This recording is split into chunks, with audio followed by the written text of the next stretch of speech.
പണ്ട് ഒരു ചെറിയ ഗ്രാമത്തിൽ വളരെ മടിയനായ ഒരു യുവാവ് താമസിച്ചിരുന്നു. എല്ലാ ദിവസവും തന്റെ ലക്ഷ്യങ്ങൾക്കായി പ്രവർത്തിക്കുന്നതിനു പകരം അപ്രധാനമായ കാര്യങ്ങളിൽ അവൻ സമയം പാഴാക്കും.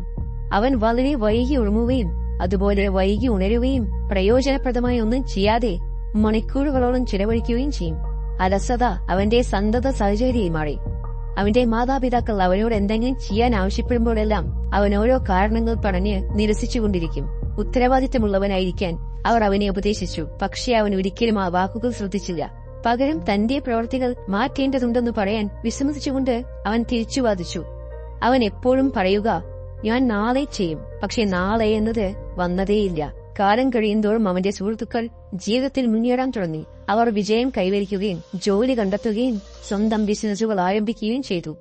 എന്നാൽ അവന്റെ സ്ഥാനം മാറിയതേയില്ല. അവൻ അതേ സ്ഥലത്തു തന്നെ കുടുങ്ങി. മോശം ശീലങ്ങളാണ് തന്റെ പുരോഗതിയില്ലായ്മയ്ക്ക് കാരണമെന്ന് പതിയെ അവൻ തിരിച്ചറിയാൻ തുടങ്ങി. അവൻ പലതവണ സ്വയം മാറാൻ ശ്രമിച്ചു. പക്ഷേ അവൻ എല്ലായ്പ്പോഴും തന്റെ പഴയ വഴികളിലേക്ക് മടങ്ങുകയായിരുന്നു. ജീവിതത്തിൽ ഒന്നും ശരിയാക്കാൻ കഴിയില്ലെന്ന ചിന്ത അവനിലുണ്ടായി. അവനൊരു പരാജയമാണെന്ന് തോന്നിത്തുടങ്ങി. തീർത്തും നിരാശയും സങ്കടവും തോന്നി ആ യുവാവ് തന്റെ വീട് വിട്ട് തന്നെ ആരും അറിയാത്തൊരു സ്ഥലത്തേക്ക് പോകാൻ തീരുമാനിച്ചു. അവൻ ദിവസം മുഴുവൻ നടന്നു. അവസാനം ഒരു വനത്തിനുള്ളിൽ എത്തിച്ചേർന്നു. ക്ഷീണവും വിശപ്പും കാരണം അവൻ ഒരു വലിയ മരത്തിന്റെ ചുവട്ടിലിരുന്നു.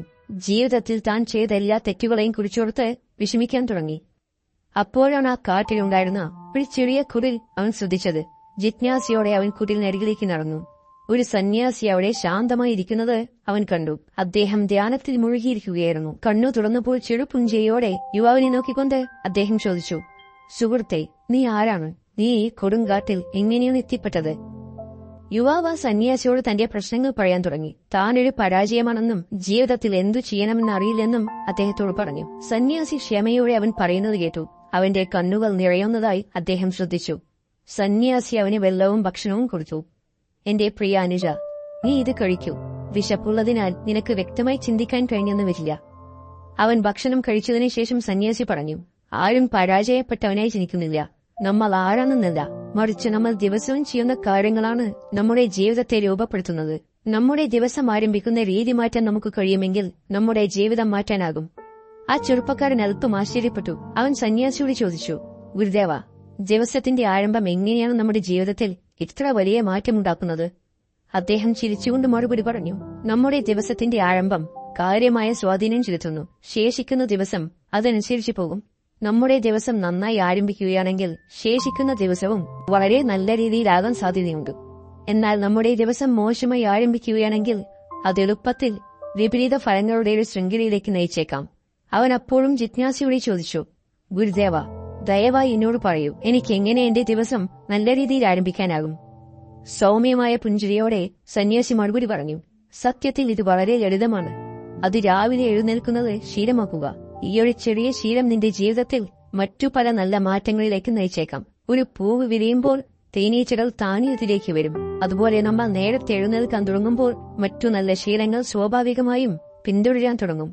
ഇത് സ്വയം അച്ചടക്കത്തിലേക്കുള്ള ആദ്യപടിയാണ്. നമ്മുടെ മനസ്സിനെ പരിശീലിപ്പിക്കാൻ നമ്മൾ ആഗ്രഹിക്കുന്നുവെങ്കിൽ നേരത്തെ എഴുന്നേൽക്കുന്നതിനേക്കാൾ മികച്ചൊരു മാർഗമില്ല. അപ്പോൾ യുവാവ് ചോദിച്ചു, പക്ഷേ ഗുരുദേവ, നേരത്തെ എഴുന്നേൽക്കുന്നത് എങ്ങനെയാണ് എന്റെ ജീവിതത്തിലേക്ക് മറ്റു നല്ല ശീലങ്ങൾ കൊണ്ടുവരിക? നോക്കൂ പുത്ര, നമ്മുടെ ശരീരം ശരിയായി പ്രവർത്തിക്കാൻ ഏകദേശം 8 മണിക്കൂർ ഉറക്കം ആവശ്യമാണ്.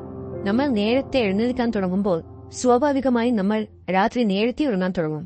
ഇത് നമ്മുടെ മൊത്തത്തിലുള്ള ഉറക്കത്തിന്റെ ഗുണനിലവാരം മെച്ചപ്പെടുത്തും. ഇത് നമ്മളെ കൂടുതൽ ഉണർവുള്ളവരും ഊർജ്ജസ്വലരും ദിവസങ്ങളിലെ വെല്ലുവിളികൾ ഏറ്റെടുക്കാൻ തയ്യാറുള്ളവയുമാക്കും. ഇത് സ്ഥിരമായി ശീലിച്ചാൽ നമ്മുടെ ജീവിതം കൂടുതൽ ചിട്ടയോടെയും അച്ചടക്കത്തോടെയും മാറുന്നു. നമ്മുടെ ജീവിതത്തിൽ അച്ചടക്കമുണ്ടാവുമ്പോൾ അലസത, നീട്ടിവെക്കുന്ന ശീലം എന്നിവ പതുക്കെ അപ്രത്യക്ഷമാവും. സന്യാസി തുടർന്നു, നേരത്തെ എഴുന്നേൽക്കുമ്പോൾ ലോകം തിരക്കിലാകുന്നതിന്റെ മുന്നേ തന്നെ നമുക്കൊരു തുടക്കം നൽകുന്നു. നമ്മുടെ ചിന്തകൾ ക്രമീകരിക്കാനും വ്യക്തമായ ഉദ്ദേശങ്ങൾ സജ്ജീകരിക്കാനും പ്രാധാന്യമുള്ള ചുമതലയിൽ ശ്രദ്ധ കേന്ദ്രീകരിക്കാനും ഇത് നമ്മളെ അനുവദിക്കുന്നു. രാവിലെ എഴുന്നേൽക്കുന്നവർക്ക് പലപ്പോഴും ദിവസത്തിന്റെ ആദ്യ കുറച്ചു മണിക്കൂറുകളിൽ കൂടുതൽ കാര്യങ്ങൾ ചെയ്യാൻ കഴിയും. കാരണം പ്രഭാതം സാധാരണയായി ശാന്തവും കൂടാതെ നമ്മുടെ ശ്രദ്ധ വ്യതിചലിക്കുകയുമില്ല. ഇത് ഏറ്റവും വെല്ലുവിളി നിറഞ്ഞ ജോലി കൈകാര്യം ചെയ്യുന്നതിനുള്ള മികച്ച സമയമായി കണക്കാക്കപ്പെടുന്നു. അതിനാൽ അതിരാവിലെയാണ് ദിവസത്തിലെ ഏറ്റവും സമാധാനപരമായ സമയമായി കണക്കാക്കുന്നതെന്ന് അദ്ദേഹം കൂട്ടിച്ചേർത്തു. വിദ്യാർത്ഥികളെ സംബന്ധിച്ചിടത്തോളം അവർ രാവിലെ പഠിക്കുന്നതെന്തും എളുപ്പത്തിൽ ഓർമ്മിക്കാൻ സാധിക്കുമെന്ന് പലപ്പോഴും പറയാറുണ്ട്. കാരണം ആ സമയത്ത് മനസ്സ് കൂടുതൽ സ്വീകാര്യമാണ്. ലോകത്തിലെ എല്ലാ സംസ്കാരങ്ങളിലും മതങ്ങളിലും ഈ ദിവസത്തെ പവിത്രമായി കണക്കാക്കുന്നു. സന്യാസി പറയുന്ന കാര്യങ്ങൾ ചെറുപ്പക്കാരൻ ആകാംക്ഷയോടെ ശ്രദ്ധിച്ചു. ദിവസം മുഴുവൻ സജീവമായും പ്രചോദിതമായും തുടരാൻ നമ്മളെ ഇത് എളുപ്പത്തിൽ സഹായിക്കും. ഇതെല്ലാം കേട്ട് അവൻ പറഞ്ഞു, ഗുരുദേവ, ഞാൻ നേരത്തെ എഴുന്നേൽക്കാൻ പലപ്പോഴും ശ്രമിക്കാറുണ്ട്, പക്ഷേ ഞാൻ എല്ലായ്പ്പോഴും പരാജയപ്പെടുന്നു. അദ്ദേഹം പുഞ്ചിരിയോടെ മറുപടി പറഞ്ഞു, പുത്ര, ആദ്യം നിനക്കിത് വെല്ലുവിളിയായേക്കാം, പക്ഷേ ഒരിക്കൽ നീ ഇത് ശീലമാക്കിയാൽ നിന്റെ ശരീരം സ്വാഭാവികമായും ആ സമയത്തുണരും. തുടക്ക സമയങ്ങളിൽ ഒരു അലാറം വെക്കുക. അലാറം അകലത്തിലായിരിക്കണം, കാരണം നീ എഴുന്നേറ്റ് വേണം അതിന്റെ പ്രവർത്തനം നിർത്താൻ. ഒരിക്കൽ നീ കിടക്കയിൽ നിന്ന് എഴുന്നേറ്റാൽ വീണ്ടും ഉറങ്ങാനുള്ള സാധ്യത കുറവാണ്. സന്യാസി പറഞ്ഞു, ഇപ്പോൾ നീ വീട്ടിലേക്ക് മടങ്ങുക. നിന്റെ മാതാപിതാക്കൾ നിന്നെക്കുറിച്ചോർത്ത് ആശങ്കയിലായിരിക്കും. നേരത്തെ എഴുന്നേൽക്കുന്ന ഈ ഒരു ലളിതമായ ശീലം നിന്റെ ജീവിതത്തെ മുഴുവൻ മാറ്റിമറിക്കുമെന്നും നിന്റെ യാത്രയിൽ അച്ചടക്കവും സമൃദ്ധിയും കൊണ്ടുവരുമെന്നും എപ്പോഴും ഓർക്കുക. നിന്റെ ഉപബോധ മനസ്സ് അത് ആഗിരണം ചെയ്യും. താമസിയാതെ നിന്റെ ജീവിതത്തിൽ മാറ്റങ്ങൾ കാണാൻ തുടങ്ങും.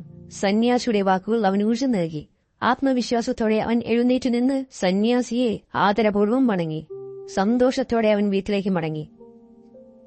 സുഹൃത്തുക്കളെ, നിങ്ങളുടെ ജീവിതം മാറ്റാൻ ആഗ്രഹമുണ്ടെങ്കിൽ എല്ലാ ദിവസവും അതിരാവിലെ എഴുന്നേൽക്കാൻ ആരംഭിക്കുക. എന്നെ വിശ്വസിക്കൂ, ഈയൊരു ശീലം നിങ്ങളുടെ ജീവിതത്തിൽ നാടകീയമായ പരിവർത്തനം വരുത്തുകയും നിങ്ങളെ വിജയത്തിലേക്കുള്ള പാതയിലേക്ക് നയിക്കുകയും ചെയ്യും. പ്രഭാത വെളിച്ചം നമ്മുടെ ശരീരത്തിലെ സെറട്ടോണിന്റെ അളവ് വർദ്ധിപ്പിക്കുന്നു. ഇത് സന്തോഷകരമായ ഹോർമോൺ എന്നും അറിയപ്പെടുന്നു. കൂടാതെ ഇത് സ്ട്രെസ് ഹോർമോൺ എന്നും അറിയപ്പെടുന്ന കോർട്ടിസോളിന്റെ അളവ് നിയന്ത്രിക്കാൻ സഹായിക്കുന്നു. ഓരോ സൂര്യോദയവും ഓരോ ദിവസവും പുതിയ തുടക്കത്തിന്റെ വാഗ്ദാനങ്ങൾ ഉൾക്കൊള്ളുന്ന ഒരു സൗമ്യമായ ഓർമ്മപ്പെടുത്തലായിരിക്കട്ടെ എന്ന് ഞാൻ പറയാൻ ആഗ്രഹിക്കുന്നു. എന്തെന്നാൽ സ്വപ്നങ്ങളെ യാഥാർത്ഥ്യത്തിലേക്ക് മാറ്റാനുള്ള ശക്തി നിങ്ങളുടെ ഉള്ളിൽ തന്നെയുണ്ട്.